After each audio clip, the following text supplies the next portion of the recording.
Please enjoy this feature presentation of the Crooked River Radio Network. This program is rated for all audiences.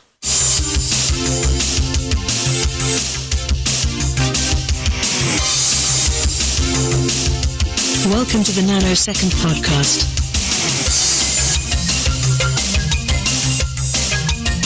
With your hosts, Erik Nannarone, Nick Goglioni, and Pat Morrow.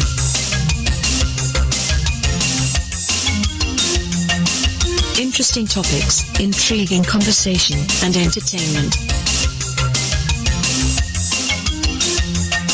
Erik, Nick, and Pat will be right with you. Hello and welcome to Nanosecond Podcast. I'm Erik. And I'm Nick and Pat. Evan, I'm definitely not Nick. And I'm Nick and Pat. And we got Evan. True. Nick and Pat? Is that my name? Nick and Yeah. Pat. Is now. It is. Yes. We need to change that. I know. I feel like we need to change the voice or slow the voice down a little. I want to do I'm going to get some different music for that thing. Yeah, because the voice just sounds a little warbled. Warbled? What are you talking about, warbled? Yeah. That was the best description as I could come up with. Didn't know I could warble, did you? No? I'm a man of many talents, Erik. A man of many talents. Ask Kevin. Yes. He's just now beginning to appreciate them. You're becoming an Irish music DJ. Oh, you want to hear one? I got one, a quick one. Okay. Let me play 30 seconds of it. This is a cool tune. Hang on a second. We'll get there.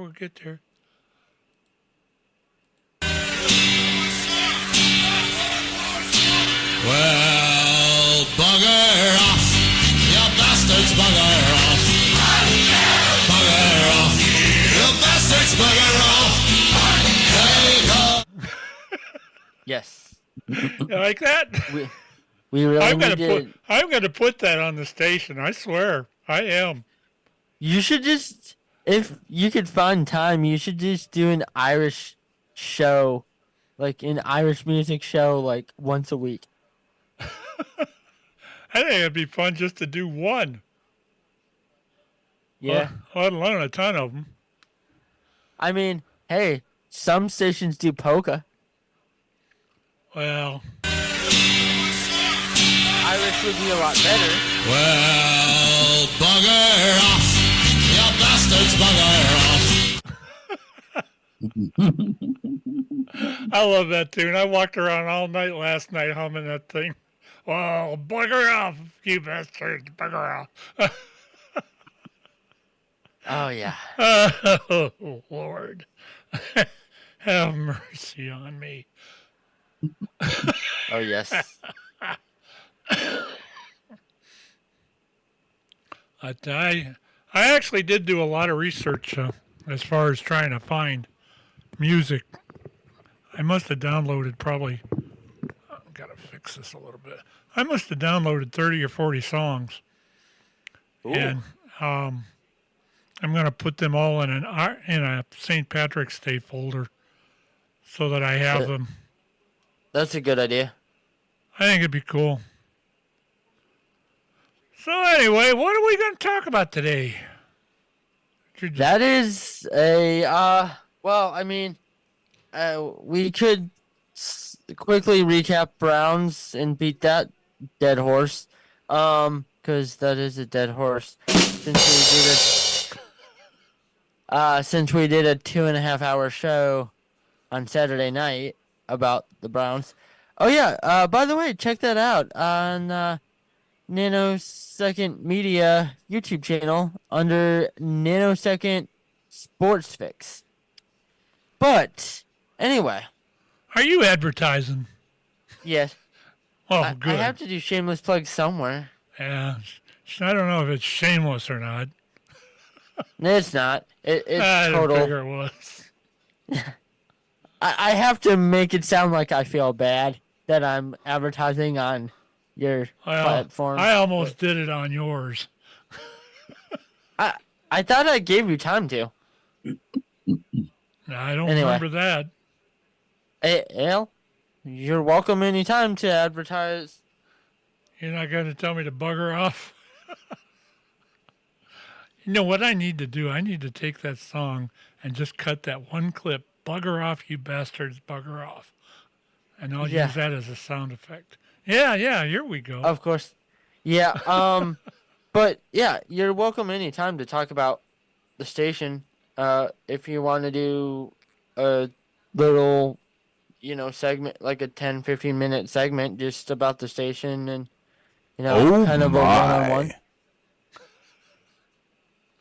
I know I'm getting myself into something that I'm going to maybe regret later, but Yeah, we owe each other. yeah, I know. I'm not satisfied with this audio, by the way. I'm going to have to turn something back up. I'm not happy with it. Audio, hello test. It's not going into the red. So maybe we can do a little adjustment over here. Go ahead with your show, though. Let me let me hold you back. Or, No.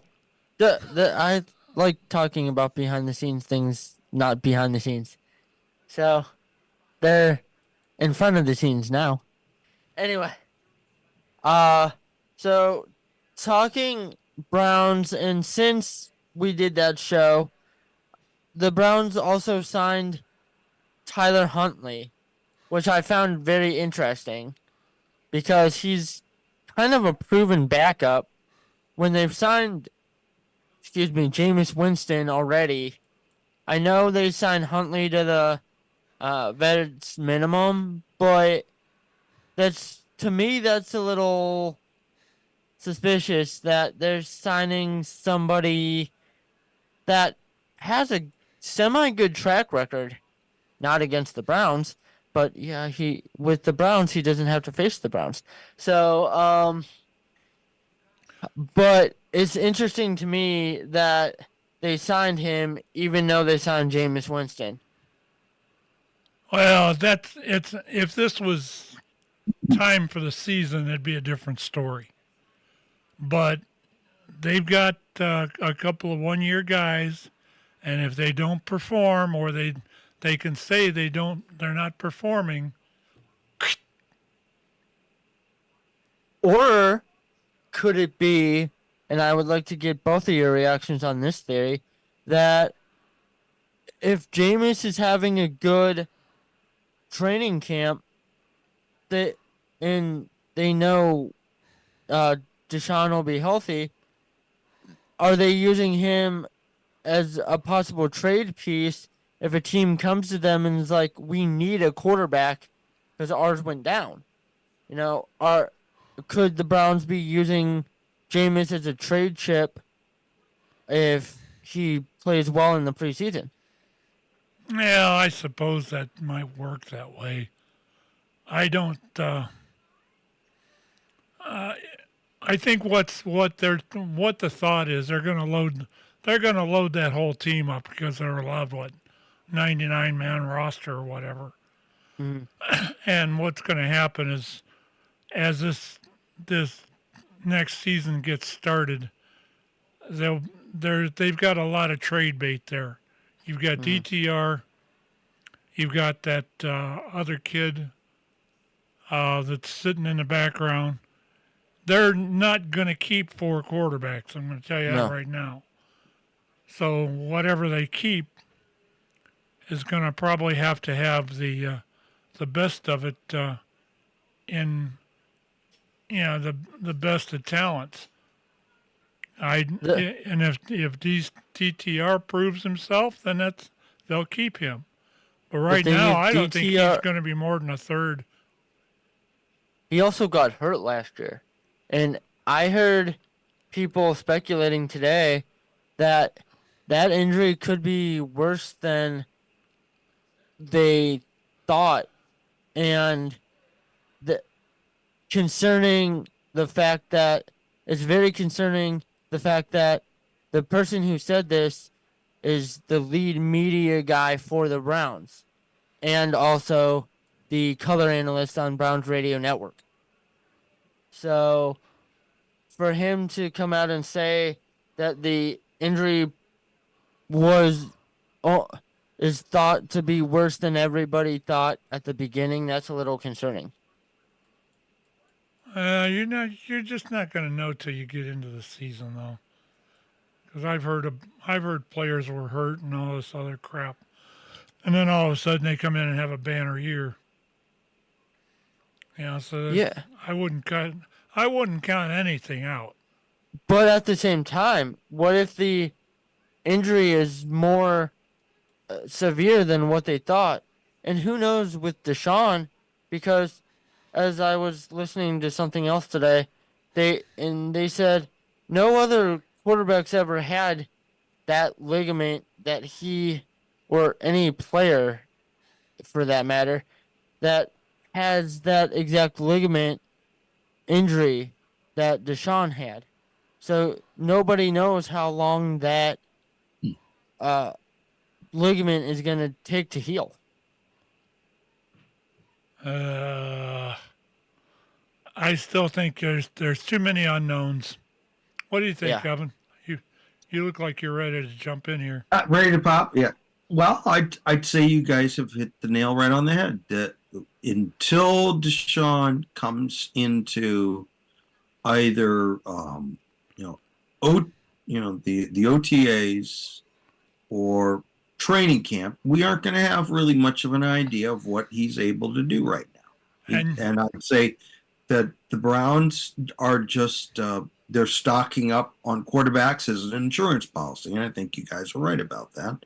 And eventually, we'll find out that at least one or possibly two of those quarterbacks that are on the roster now are going to be, a trade chip, just as you said. So I think it's a smart thing to do. After all the horrible games we have seen from these new Browns over the years, I mean, this is a team, even though they fell flat on their faces in the playoffs, they still have, a foundation for going places, I think. And they look like they need, number one, they need to be able to play together a little bit more. Number two, they just need to show what they're worth. Did anybody have a clue that Patrick Mahomes was going to be this whiz kid when he came to the Chiefs? No, he had to show it, and now that he has, there is no dispute about that. But I think the Browns are just being smart and just trying to plan a good strategy. That's what I think. Little bit of half-breaking news. Browns are going to be playing in Brazil this year. Maurice Hurst broke the It will be news gone. Good.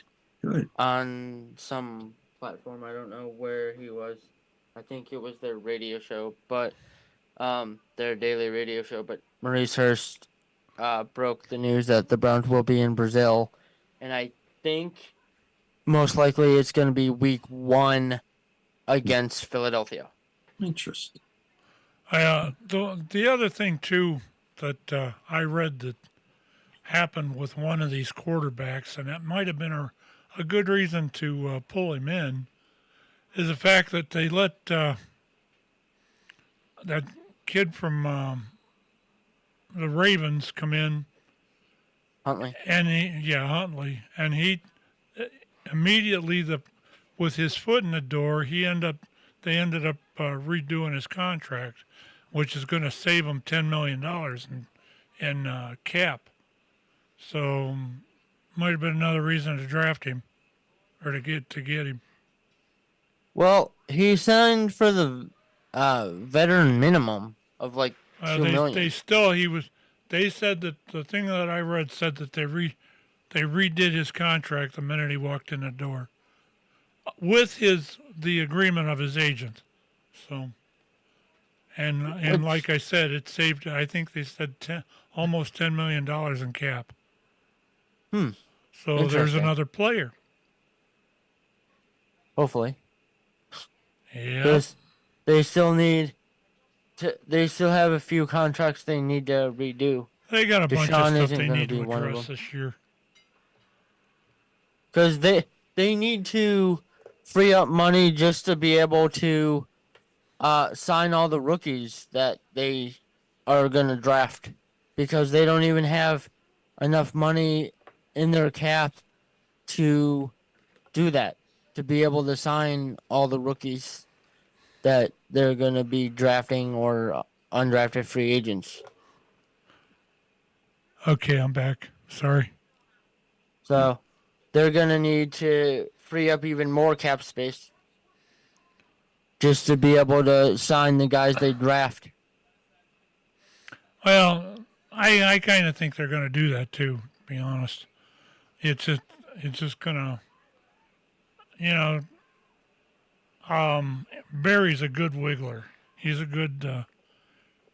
He can take, in some aspects, he can take a bad trade and turn it into something great. Wait a second. You're thinking, and by the way, not the dude from Baltimore. You're thinking the dude from Denver. No, I thought they said. redid. I thought this article said that it was Baltimore. That it was Huntley. Oh, that doesn't make sense because he was a free agent.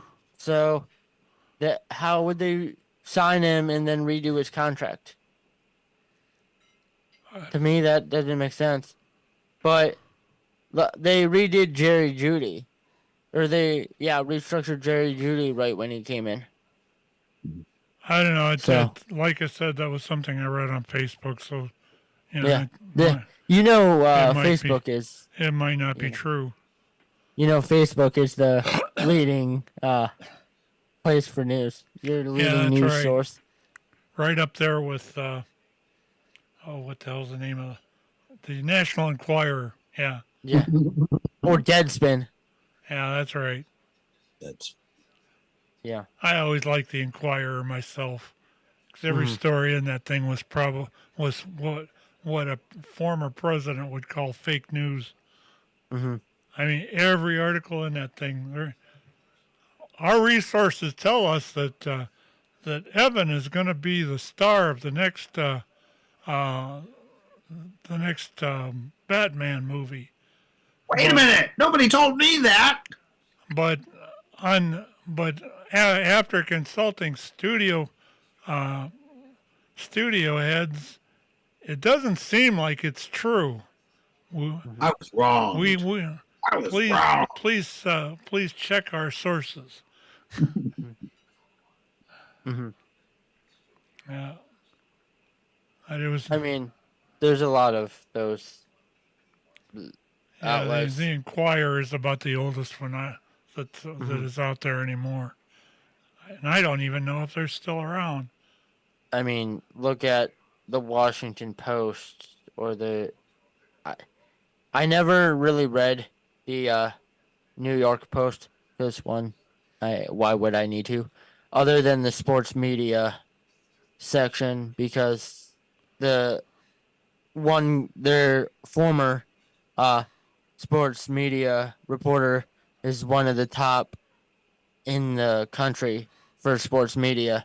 Now he works for The Athletic, which I am a huge fan of The Athletic anyway. So, because they have a lot of good content. Wonder But if anyway, I wonder if he's athletic or not. I wonder. Yeah. Yeah, that's right. Evan, are you athletic, Evan? Define Are you athletic. a former athlete? Not a professional one, no. But I mean, I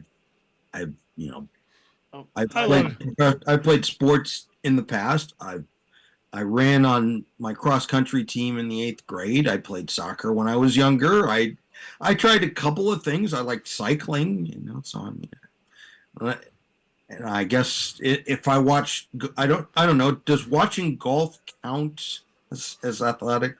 I don't know. I doubt that. I kind of doubt that too. Yeah, me too. You were into cycling. I was into recycling. And what I recycled were those cycles. Yeah. I'm in a rare mood tonight. You say that a lot. Yeah, Rare, I mean it a lot. rare seems to be more common than rare with you. Hey, now watch it, boy. Oh, okay. Because I do the ass kicking around here. and I won't play you the other part because you already come know on. what that is. But we know I don't do that. So. No. Yeah, I know. Anyway. Well, we could also talk about the Browns. As I dropped something, sorry. Hiring Mike Vrabel, which at first was a real shock to me because he, being a former head coach, why would he want to sign on as a consultant? But then thinking, oh, wait, he gave Jim Schwartz a chance as a consultant when he was the head coach in Tennessee. So that makes more sense. But the fact that he's consulting not only the coaching staff, but the front office, that makes me wonder what exactly his role is going to be. Well, it's like we were talking about on Saturday night's show. There's several scenarios here that I wasn't agreed with with a couple of them, but the scenarios still linger there to me. That there could be, if there is an event of a coaching change, there could be a lot of messing around here. Yes, I agree. I don't agree that there'll be a coaching change, especially with the fact that they're trying to give them extensions. You never But know. what I wonder is, and I didn't bring this up, but is Vrabel trying to take the path of what John Lynch did now with San Francisco, where he's an ex-player, and now he's the GM of the 49ers? Well, there you go. I didn't bring that up with Barry Saturday, but I am starting to really think that might be where Vrabel's trying to go. It may be this could be a real chess match before it's over. The way things are going. I mean, there could be so many ways. I think possibly if Schwartz has another good season, he's gone. He'll be a head coach. So I think Vrabel is kind of here to take the defensive coordinator, of the team, or even maybe become a linebacker coach. Work with the linebackers, because that's what he did for a long time. And we have young linebackers that need all the help they could get, all the coaching they could get. And I'm not a huge fan of this linebacker coach either, currently. So I think Vrabel would be a way bigger upgrade over the current linebacker coach, who apparently they really like. But I haven't seen a lot of growth in the linebackers, so I don't know. You have to. It takes a while to show growth when your whole damn squad's injured. Yeah, but like you've had the last year. But development with the young guys, then the linebacker coach needs to be able to have these guys ready before in case of an injury. The backups, even if they're not getting first team reps, they need to be able to be ready when called upon. They need to be developed enough so they can be. I get you're gonna miss a beat or two right away with these guys, but after maybe a quarter or two, these guys need to look like they're progressing, and they're not under this linebacker coach. I mean, JOK developed a little bit, but I think that was more because of Jim Schwartz more than the linebacker coach. Yeah, in a perfect world,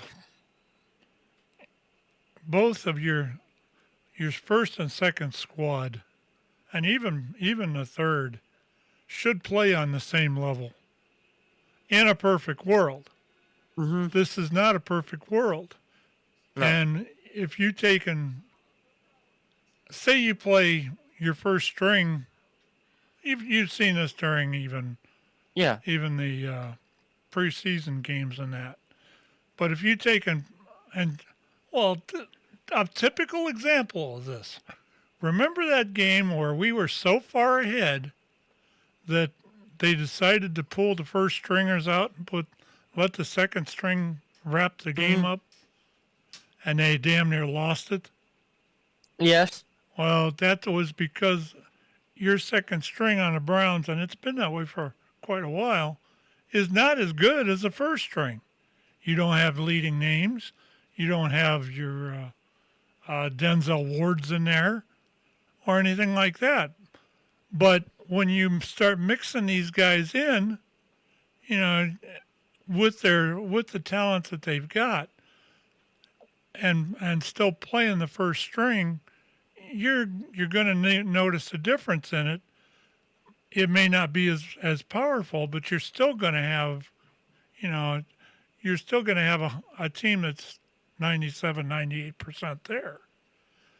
Where, in a perfect world, if you took the first string out and put the second string in, they ought to be just as strong and just as agile and whatever. But you're never going to see that in the Browns. But I mean, it comes with coaching too. It's the prepared. I don't know if this is technically a word, but the preparedness. How prepared are they to go out there? No, it's not a perfect world. I get what you're saying, Pat. But at the same time, that position coach needs to get his guys prepared enough so they could pick up exactly where that starter left off and play maybe not equal to that guy, but close to equal to the starter that he's replacing because of injury. Well, the only other thing that you're going to see, and this is why they draft or bring some of these guys in, they may have that second stringer may have a talent that the first string doesn't. Mm-hmm. And that's why you see some intermixing there between they try to blame it on the player being tired and all that crap, but I don't, that to me, I don't believe it. But what they do is sometimes this guy will be better at a certain play formation than another one would. As Chuck told us the other night, there were when they draw up the gameplay, they draw it up for 5 or 6 players, and it's different for each one. Well, that's the offensive line, and I bet you they do that some for the defensive line too, because those guys have got to know where they're supposed to be. Mm-hmm. And when you change that talent, you're shifting to you may shift a whole different defense because that player's gone and this other one's in, and you got to compensate for that. Mm-hmm. And the one that compensates the best wins, right, Evan? I agree. Totally. I'm not gonna let you not be part of this conversation. You get your butt in here, boy. But don't you think that's true, Evan? Don't you think? I agree. There shouldn't be a whole lot of drop off if the drafting works right. You should be able to, like you said, mix and match. And there should not be a large drop off between first team to second team and then second team to third team. You should have a fairly consistent, performance from your particular defensive units. I agree. You also noticed this when you change quarterbacks. Stefanski made several mistakes when Deshaun got hurt, and they put that DTR. no, the other one, Oh, PJ. PJ Walker. PJ Walker. They put PJ Walker in and didn't change the defense, or they didn't change the play calling, or they didn't change the strategy, basically. And he got his butt whipped. And then they put him in again and allowed him to more or less try to tune things to his way of working. And they got their butt whipped again. And he ends up throwing touchdowns at defensive players' helmets, and it bounces off, and he hopes that it's going to end up in the offensive player's hands, and unfortunately it didn't work that way. And I mean, another thing that I don't understand with the Jameis Winston signing is exactly the fact that him and Deshaun are two different type of quarterbacks. Like, one is a pocket passer that runs around Deshaun, and then, not a pocket passer, sorry. And then Jameis is a pocket passer and isn't that mobile that I remember. I seem to remember seeing him play in a couple of games, and he wasn't very impressive. No. I didn't think he was very impressive at all. The guy, his last year of full season of starting, he threw 30 interceptions. Oh, that's good. That's just what we need. Exactly. I mean, I understand more of the Huntley signing because he's more of a mobile guy. So you're not dropping too much off of the style of quarterback. Like last year, there was a huge drop off between the type of quarterback that Watson is and Flacco. Or even the year before, I forget who the backup was, but you're completely uprooting an offense halfway through the season because of one player being out. And that's why a lot of times they say, well, see, the quarterback's got hurt, season's over. I remember now, Jacoby Brissett. Yep.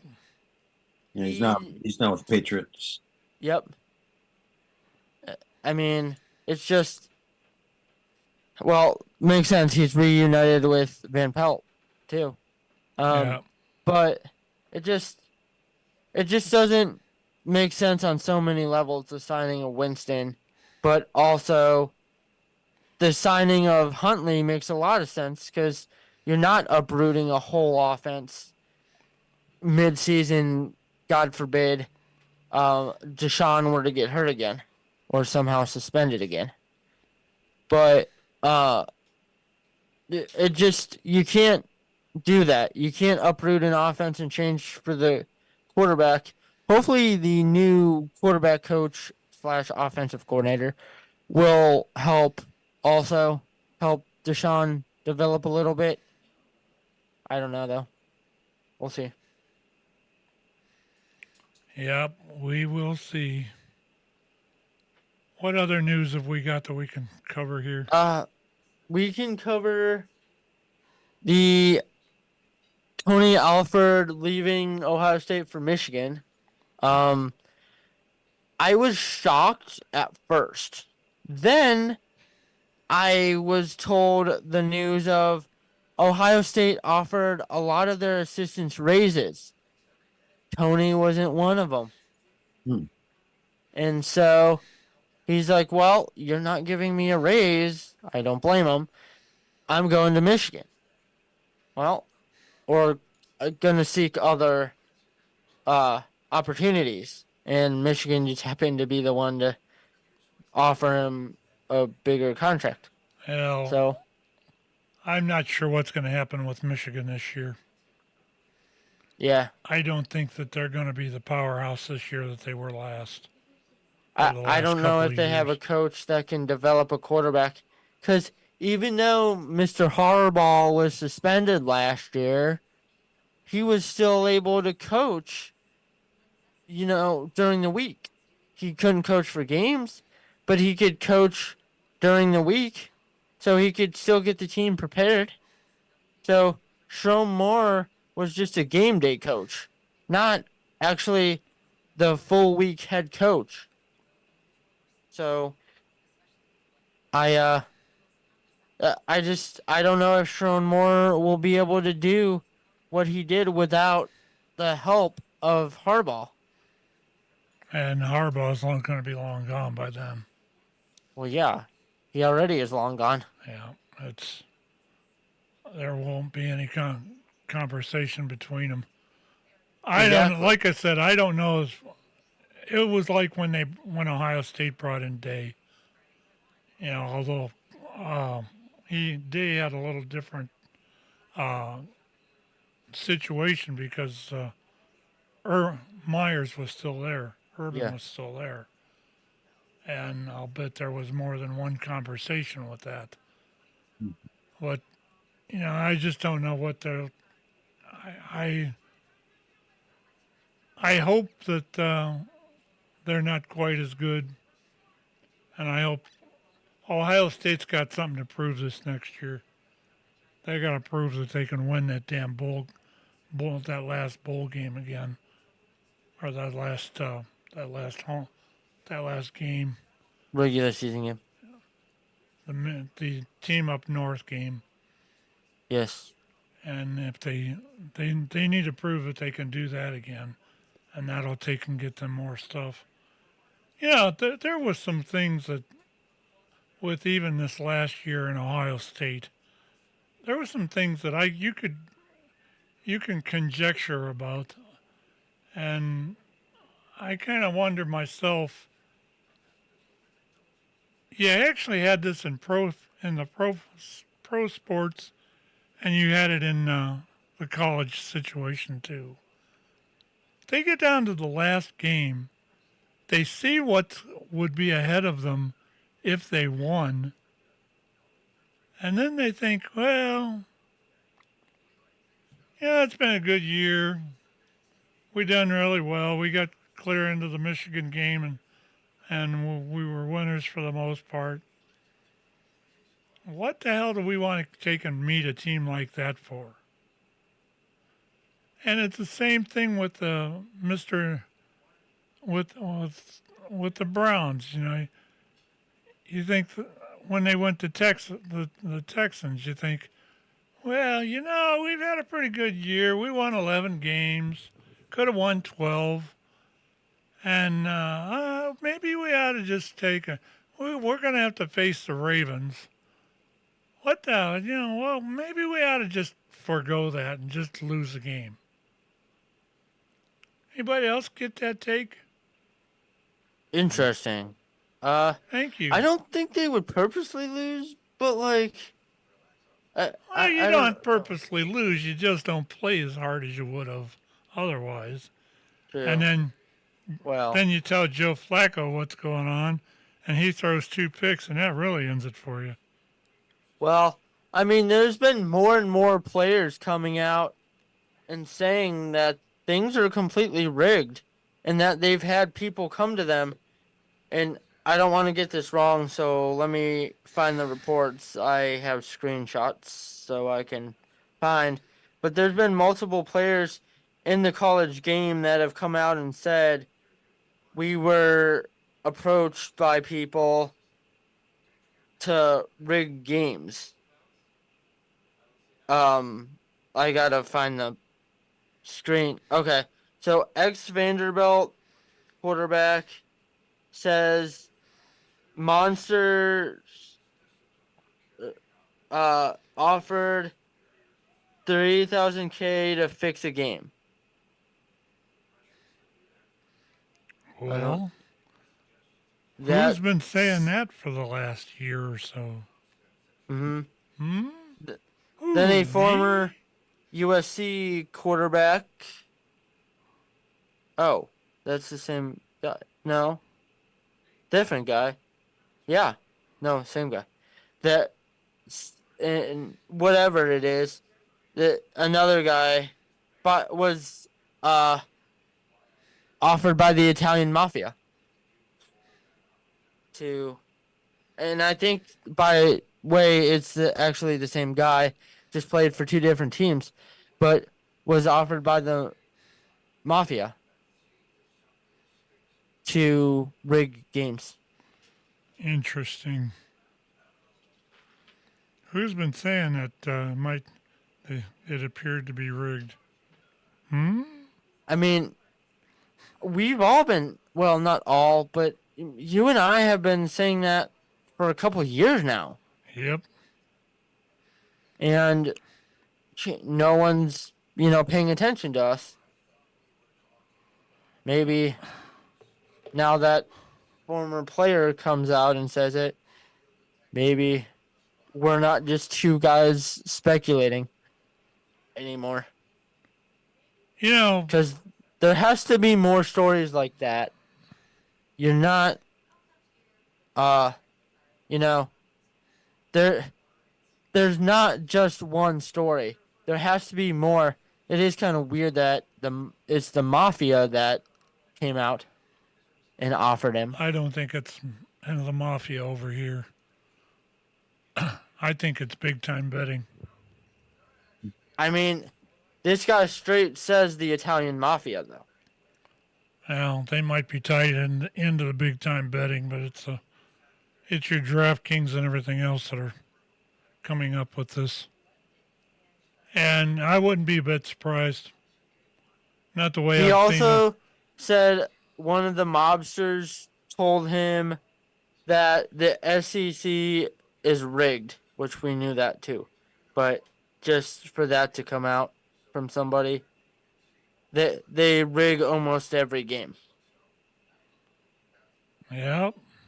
So there's that little bit for people to chew on. But other than that, I really don't have much other topics. I got a topic. Cool. I mean, we could also do the self-checkout thing without a video, but we could just kind of give a synopsis of that. But go ahead. I've got a topic that is becoming quite the talk of the town. The Paul Tyson fight. Oh, yeah. There are certain training videos on YouTube that show Tyson in the form he was before he quit boxing. He looks like he's going to rip that kid's butt. Yeah, he is. There's no doubt. Paul will be lucky to last more than a minute. Paul told the media that this is the first time in his life he's been afraid of a fight. And Tyson, once he gets, I've always said that when Tyson gets that eye of the tiger back, I don't care if he's 100 years old, he'll rip somebody apart. And I look for that to happen. I look for that. He's gonna be in the best shape he's been in since he was in his 30s. Once he beats Paul into submission, then he should retire because he'll be on top. But because that's what's going to happen, and I hate to go that far, but at the same time, Paul has no chance. Tyson's bigger, stronger, faster, and way more experienced. What do you think, Ev? Who are you taking, Paul or Tyson? I would take Tyson. I mean, until he's underfoot, yeah, I'd say you have to give him the nod under those circumstances. I don't know anything about the guy he's facing, so I feel like I'm picking blind. But, the thing with is, experience- with him, with Paul, he's a he's just a YouTuber. Mhm. Is it Jake Paul or Logan? Pat. I don't remember what his first name was. I just It's one of the brothers, and they're local kids. They're local YouTubers, but they. I think it might be Jake. I don't know though. But they both, I think they're UFC guys Mhm. too. But whichever Paul it is, they have no chance against Mike Tyson, unless Tyson kind of lets them in the it's fight Jake for Paul. a little bit. It's Jake Paul. Jake, okay. Yeah, and it shows you. It's a shame I can't get this on. It shows both these guys in their training, and it shows a picture of You both probably of them. could get it with the screen share. Tyson looks the best he's looked in years. I'm trying to get to something that'll stay still here. But yeah, I look for Mr. Tyson to prove his worth. Yeah, same. I mean, uh, I I don't want to see something serious happen to Paul, but I have a bad feeling he might get hurt because he doesn't know what he's getting himself into. And by the way, is this going for charity or something? Because that doesn't make any sense why he would do it if it's not. Jake Paul responds to Mike Tyson, "You still want to f with me?" And this is a training video. Oh my God, Tyson looks good. Of course. He's gonna rip that guy apart. I want to. What date is that? Let's see. It's almost got to be a Saturday night or something like that, right? It is. I could guarantee.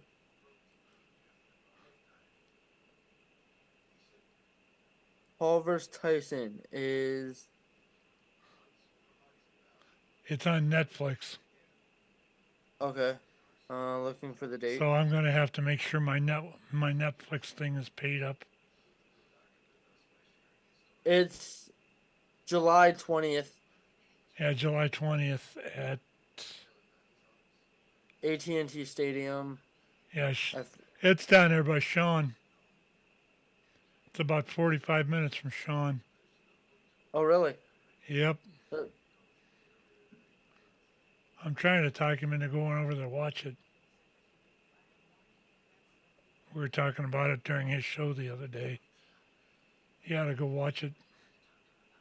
Him and Gordon be like your official. Well, I Tyson- would really like to do a watch party for it. If you guys want to be in on that, I'd almost like to do a watch party. Maybe. We'll see what I'm doing because I know I work a lot of Saturdays. So.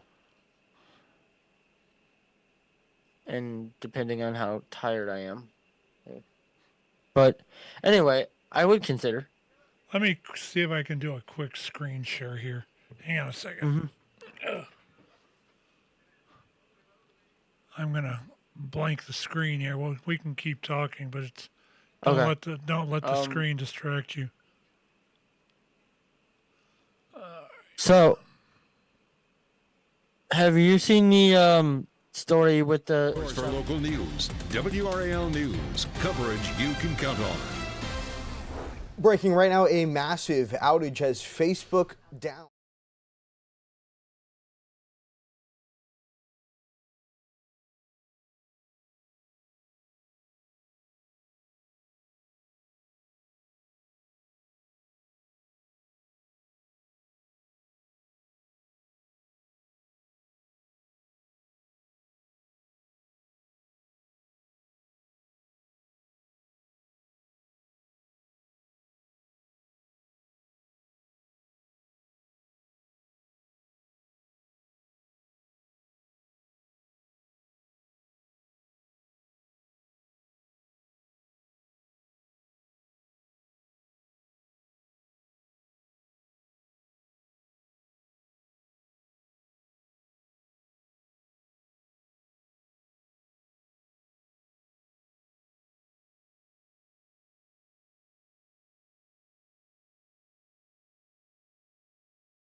and I was just doing packing and maintenance.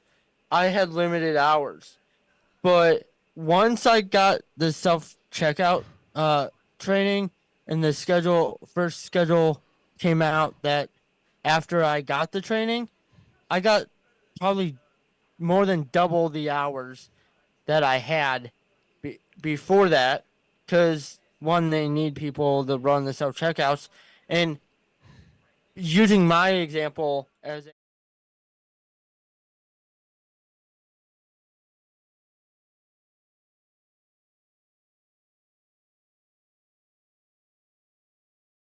kind of the perfect person to run those things, because I could still see and I don't have to deal with the money. You know, you as the uh, consumer is putting in the money and all that. So it's a perfect example of like why those are um, helpful, and also why some people are better for self checkout running than running a regular register. But that's neither here nor. Now let's bring our fence post sitter in here, Evan. Yes. What's your thoughts? Well, I worked in the grocery business, as I told you last night previously, but this was long before these self checkouts were available. So this is one of the things that confuses me more than anything else about this whole scenario. We'll use Erik's store as an example. Meijer has, by my count, close to 20 traditional cash registers. Mm-hmm. So why would they build all of those cash registers if they're only going to have 2 or 3 open at a time? You know, I think I'm going along, your route there, Pat. You know, it doesn't make sense to go to all the trouble, number one, to just build all these cash registers and have them out there, and then you only use a small fraction of them. I mean, what is the purpose of having the cash registers if they're not going to be used? You know, I think you said it yourself. You know, you're eliminating jobs ultimately, but the thinking behind why all these cash registers go in there in the first place. You know, why not just go to 5 or 6? You know, why does it have to be 15 or 20 when they're never ever going to be used? That to me is what I find most confusing about all of that. Well, HD, you know, I'm not going to name names here or anything like that, but HD, the last time I was in there, was ripping the regular registers out and putting in these self-checkout things. Oh, okay. There was only, I can think of 2 or 3 registers that they had left that were manned, and that there again. What are we approving, or what are we proving by this? We're proving that number A, HD is a cheap ass place to, they're trying to save money. Yeah. At any turn, and 2, they aren't really into customer satisfaction. If they were customer satisfaction, those damn registers wouldn't have never got moved. Mm-hmm. You know, so you know, they tell you a lot by doing this stuff. Mm-hmm. I walked into a store out there in Wadsworth one time, and they were the same way. Put stuff back, shove the cart down the aisle, left it at the end of one of the aisles, and walked out. I ain't going to go through that crap. I don't work for them. They work for me. I mean, do I agree they should have cashiers? Yes. Do I think they should have as many registers as they do? No. They don't need them. But that's not saying... I'm not saying divert people to self-checkout, but people nowadays don't want to work. And so especially the young people, but sometimes the older generation, or they want to work on their own time. So, DoorDash, Uber Eats, Instacart, those things come in handy. But these companies are understaffed because they can't find people, even if they wanted to, uh, try to run all the registers. To have 10 regular registers, like even a certain grocery store that I used to work at a couple years ago, Pat knows what I'm talking about. Even they have that many registers. I don't know what the and- idea is for all the registers. Theoretically, even at Christmas time, you could do with 5 to 8 registers open, and there wouldn't be a problem. These Maybe places Black like where Friday? these places like you used to work that have, you walk the whole store length and there's registers the whole length of the store. That's ridiculous. They don't need that. But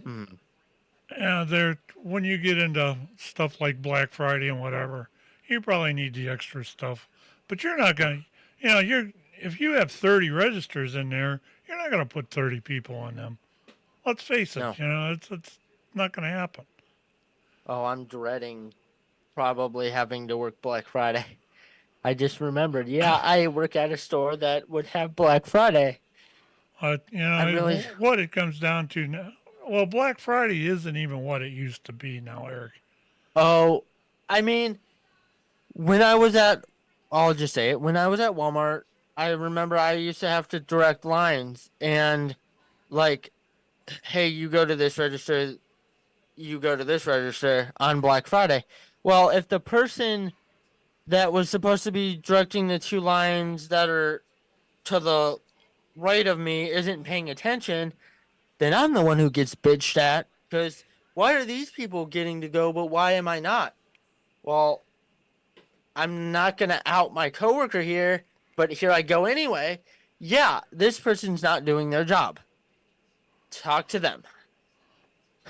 Yeah. And there was a couple of times where I had to say that.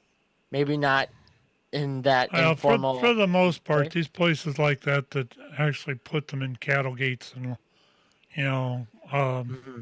aisles and that for checkout. I'll tell you, the Best Buy is probably the best one during that time of year that handles the enormous amount of people that they do through their registers and that. Those are always quick. You don't stand in line for more than probably 5 minutes or so. Even when the line's halfway back to the back door. It's not like it was back. Black Friday used to be a mess. Oh yeah, there would be fights. People would get punched in the face over stupid product. And I'd see them camping out at Best Buy's door 2 or 3 days in advance. I mean, because when stores started doing the Thanksgiving night thing, that's what killed Black Friday, and that's also kind of what ticked me off, because that was about the time I worked at a certain store that I just mentioned the name of. Yeah. But so I had to work that day during the crowds and had to kind of be crowd control, and that wasn't the most fun. Trying to control giant crowds of people. Yeah, you do what you got to do. I know. Just trying not to get trampled. That's about it. Yeah. Anyway, that's about it. now that I've had that rant, I feel pretty good.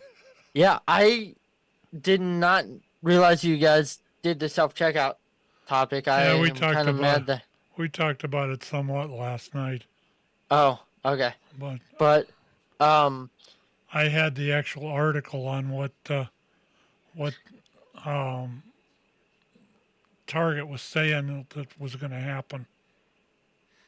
And I found this clip of this lady talking about it. She was pretty informative. I mean, it's self checkouts are good and bad. And when stores, the problem is places do like where they have like 6 or 7 self check, like even the ones that have registers going, they cluster like 6 or 7 to 10 self checks together, and they have one person running it. Which, I'm looking And forward to if they that. had 10 registers there,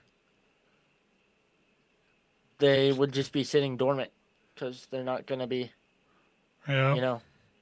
They, they then if some they're places have 10 registers on top of having 20 self checkouts.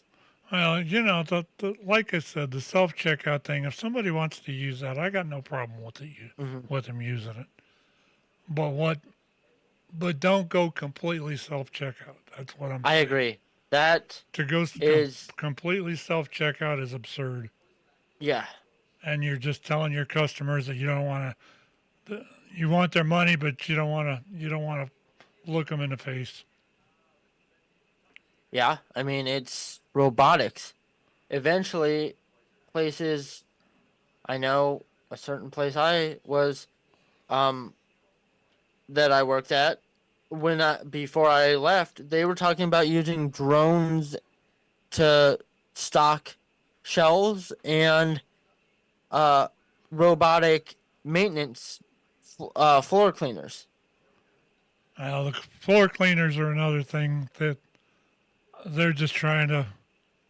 That whatever janitor's probably making 30 grand, 20, 30 grand a year from them, and they're just trying to eliminate that. But Which the bad I part of it get, is but at the same time, it's safety of your customers. the whole thing too is that if you run them things around at night when you're after you're stocked and everything, you're still gonna have to have janitors there in order to make sure all the maintenance is done correctly. And what happens if there's a spill during the day? You're not just going to leave it. Somebody has to be there to clean it. R2D2 will come out. Yeah. Or R2D2 to clean bathrooms. Yep, R2D2 will go in there. R2D3 would probably go in the women's room. They'd have little eyebrows on her, eyelashes on her. Okay, well, this show's gone down the tubes. Yeah, well, Well, comes with the it's fine. territory, Eric. I know. But But anyway, that's what makes it fun sometimes, is just we get so off topic and go so random sometimes. Because like I said, I wanted to go right off the top with the self checkout topic, but I'm like, yeah, we'll go sports, and then throw self checkout as a ending topic. Well, that carried like 20 minutes, so well, hey, it worked. it did. You got me all riled, and it worked. Hey, I have to.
after off the rails for a couple minutes, I will say thank you for listening. And as the saying goes, it's time to be like a hockey player and get the puck out of here.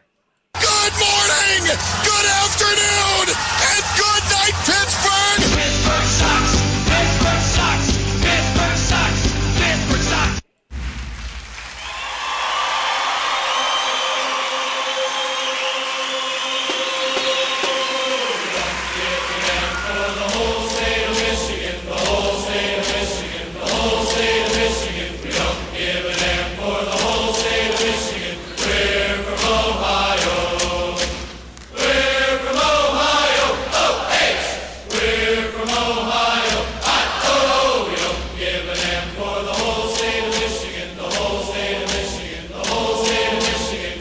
Give it